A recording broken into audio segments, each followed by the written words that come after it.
lips done, and he made me feel like my entire face was messed up. I left in tears because I thought, I am so hideous. Oh, this looks kind of interesting. Wait, no, chat, guys, this actually looks interesting. This is an interesting topic. I went in there with Natural beauty versus cosmetic surgery. just wanting a nose job and my lips done, and he made me feel like my entire face was messed up. I left in tears because I thought, I am so hideous. We brought advocates of natural beauty and cosmetic surgery together to spark a dialogue about the differences and similarities. Guys, this looks actually interesting. 3.5 years in the jungle, xQcl. My name is Shanna. I do anti-aging research and consulting. My name is Tanisha, aka Vitiligo Queen. I do a lot of advocacy for vitiligo awareness. Hi, I'm Rena, and I'm an actress. My name is Carly. I'm a healthy lifestyle coach. My name is Sagar Patel, and I'm a facial plastic surgeon in Beverly Hills. My name is Nicola Lowry. I am a physician assistant practicing aesthetic medicine. I've been practicing for 14 years, and I'm a Man, she looks kind of bugged in. for Allergan, the makers of Botox and fillers. Can I please have my natural beauty folks on the left and my cosmetic surgery group on? I think it's gonna work out when they kind of smile, right? And you can see that the lips don't move, but you can see the muscle pull. Like you see it when they go like this, right? But the muscle here, you can see them pull, but the lips go like this. So like.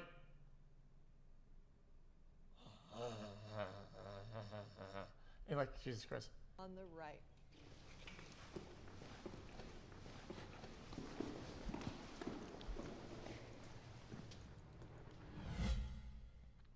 The cosmetic surgery industry exploits people's insecurities. It's better not wipe. Please wipe xQ cow. Exploit? I don't think the industry as a whole does. It's money, right? So I think there's motivation behind women not feeling good about themselves. Okay, guys, this is stuff. Guys, you could use, in this context, I feel like you could use the word exploit in everywhere you can. I think it's a little bit of a disingenuous word if we use the word exploit, though. And I do think there are certain companies and individuals who would exploit that. If it's a solution and they want it as a solution to their problem, it just makes sense. That's they're how not businesses exploiting work. it, though. Some places where I've worked, they tell you, like, bring out those insecurities because I want them to buy these products. Okay. I mean, like, okay, then hospitals then, okay, they exploit people's health needs, like. Get a training, they tell you that. Right, and I'm not gonna do that to someone that's like, oh, well, you have this, and this wrong. Maybe you wanna fix it? I'm not gonna do that to somebody and create an insecurity in them that maybe they knew they had and now playing on it, or maybe they didn't know, but now they do. Definitely. I was only 18. When I called for my consult, I said I would like to have a consult for a rhinoplasty and lip injections. And he gave me that I needed cheek implants, I needed to have my brow line shaved down because changing my nose would change the entire shape of my face. And I felt very much so like he just saw me as money. Okay. There's good doctors and bad doctors. Yeah.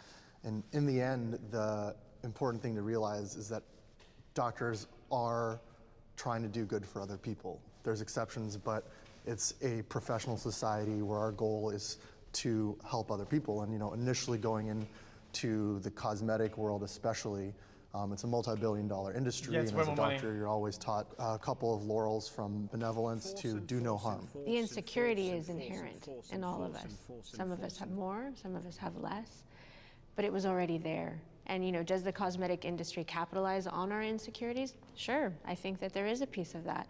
But as all industries, they're just trying to market to the people that are going to utilize their product.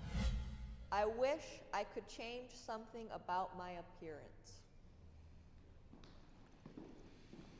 Guys, the take wasn't bad. Just because I just couldn't help but it's just, man, I want to change something about myself doesn't necessarily mean that I don't accept myself. Those are the thoughts that prompt me to work on acceptance of myself.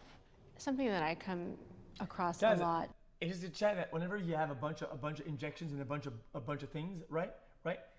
whenever you move one muscle, I feel like only that muscle moves. It's like the whole thing is stuck in time. And you're just like,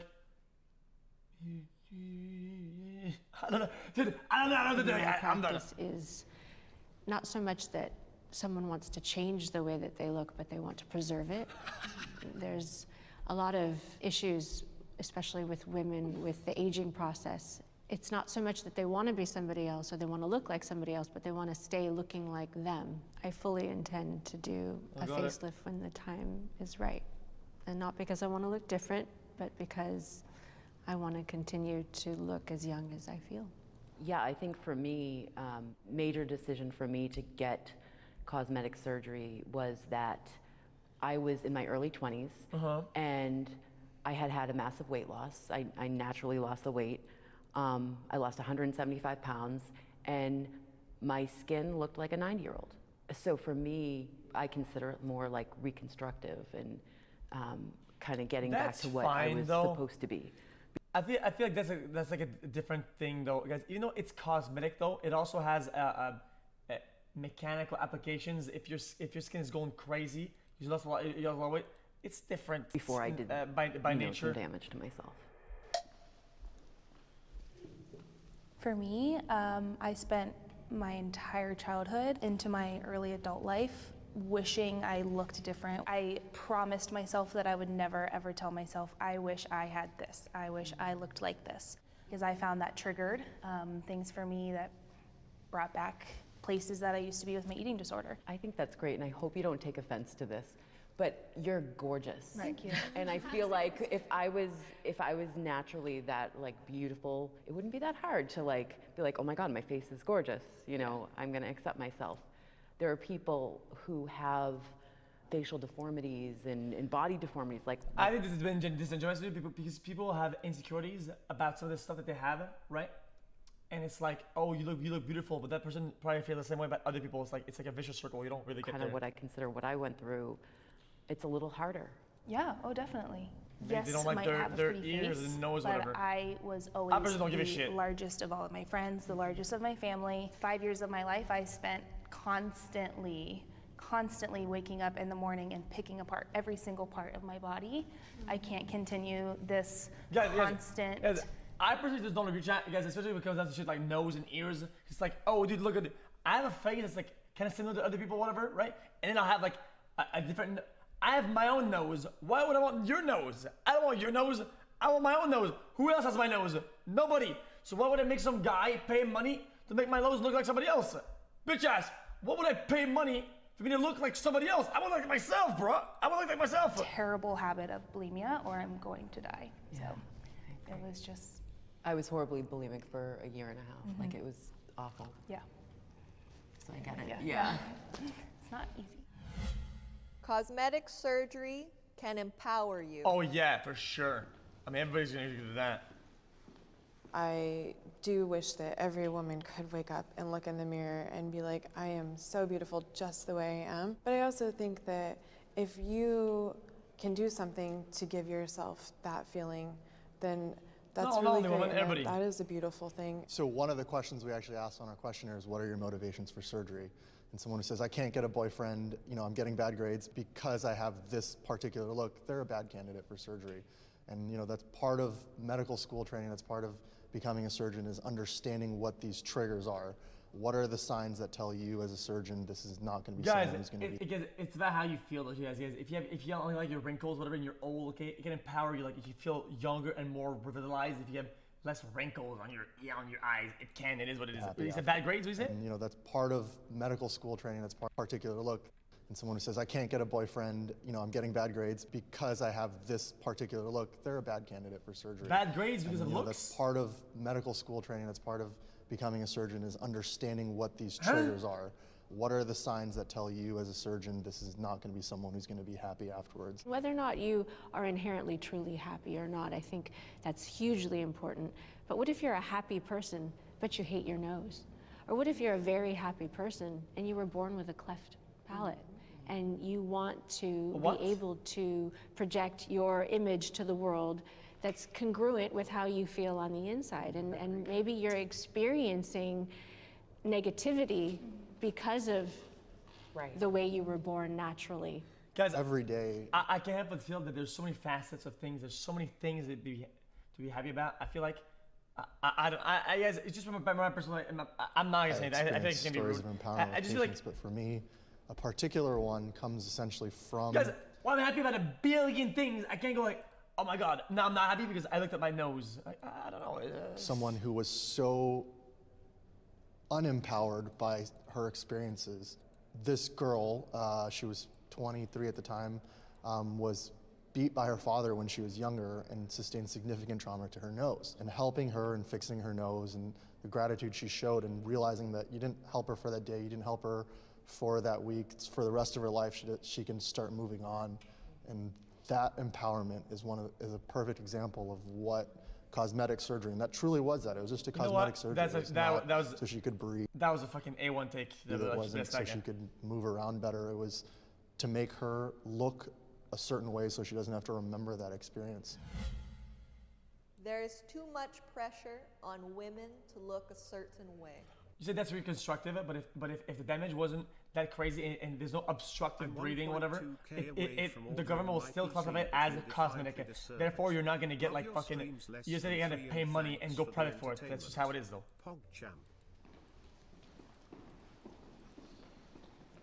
We live in a Insta life now with, we have dating apps where you can swipe hundreds of people a day. And, you can go online and what was the post question? A certain way. There's a pressure for women to look a certain way. There's a pressure for everybody to look certain ways, man. It's whether it's up to you if you're gonna and get get, into that or not. hundreds of likes. And you feel like there's so much pressure to look and be a certain way, like you can never fall. If you just kind of look at the way that things have changed around pregnancy, a lot of women now want to go and have a baby with a beat face. Like, everything is perfect. It's about the perfect picture. I have to have my makeup and my brows now. I understand some things you just want to be perfect. I get it. I want to be able to just embrace the moments with my child and not worry about all this makeup I have on right now. I think we've been kind of comparing, say the 25-year-old to the 25-year-old. But then let's think about the women that are middle-aged and Absolutely. are having to keep up with the younger girls to try and still feel attractive. And You don't have to keep up with anything, though, dude.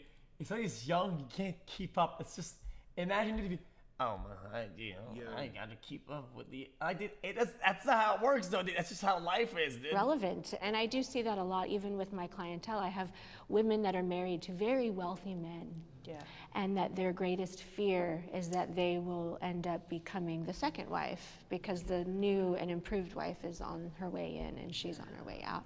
So this pressure to maintain youth and beauty and relevance is so. How about you date faithful men and being strong relationships that aren't fully based on your revitalized young looks so that you can have a stable life that you're not gonna get cheated on when you look like a fucking fossil. Huge. But not What really the realizing fuck? that it's that man that Is a jerk. Right.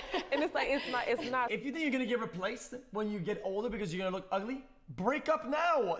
What the fuck? How am I brain dead? It's really Break the up person now. that you're with. And so Dodge the bullet. I think that always having to keep. You are blessed, you are lucky to know for a fact that the person will achieve you look uglier later on.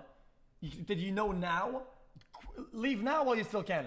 Up with the Joneses and always wanted to just like, I have to look this Some way people because don't know this that their person husband are has like to this, love and me. they'll never And know if this until it person happens. doesn't love me, I have to make myself be who he loves. To take it It's to a lot of pressure. Oh, I get it. I am beautiful. Oh, that's wholesome. Okay, so I'm gonna go first because I woke up this morning and I really loved myself.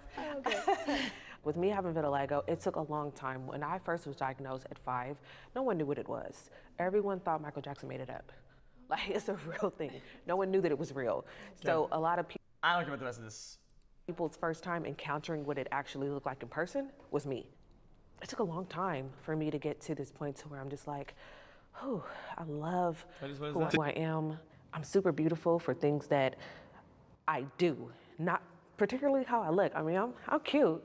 I cute whatever. You know, my brows are nice. And, you know, but I feel so beautiful for the way that I make other people feel, and just like how I love myself. One of the things that happened with me gaining the weight really fast and then losing it really fast is I have a lot of stretch marks. I have a friend who's really into body positivity, and she's a photographer, and she took pictures of these ugly parts of me, and she's just like, wow, that is so beautiful. And like I could see through her eyes, like I'm starting to see myself in that way. Even those things that will never get fixed, there is no way to fix them. There is no way to replace my skin with other skin. It's different, but it's beautiful. You know, if there's one message that I want to get out to men today, a simple thing like someone telling you you look beautiful, without being creepy, of course, but someone just telling you look beautiful, all of you guys look beautiful, that makes a big difference. To everyone, tell people they're Even beautiful. yourself, because men are beautiful too. Correct.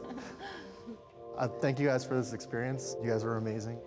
I'm a hugger, so. High fives and hugs. High fives and hugs. Thank you guys. Amazing experience. You're awesome.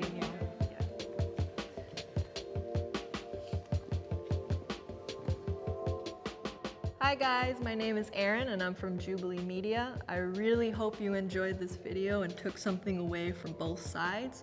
We really try to encourage people to listen to others because we believe that's the first step to change. And so check out our other work, tell us what you think below, and we hope you will watch another video of ours soon.